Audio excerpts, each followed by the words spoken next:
The next is the architectural sources.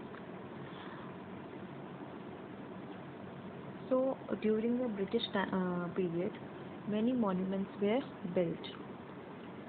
So these monuments are now archaeological evidences like the India Gate, Rashtrapati Bhavan, Parliament House, Connaught Place. These all are built by Sir Edwin Lutyens and Herbert Baker. And this shows us the art and architecture of the British period, because all these things, all these monuments were built during the British period only. Then the next one is your photography.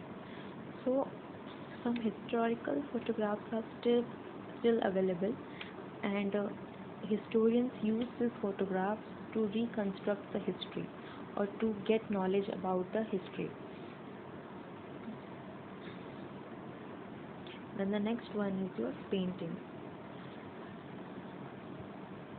So many paintings were also made during that period which depicts the people and their condition during the British colonial times.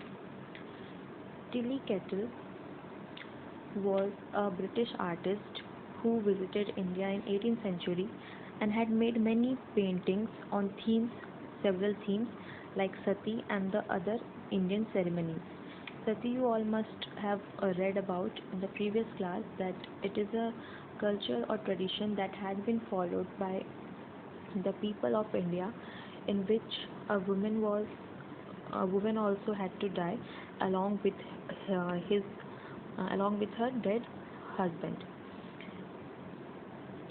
This Tilly Kettle also made portraits of Muhammad Ali Khan, the Nawab of Arcot, and Sirajudin Daulah, the Nawab of Awadh.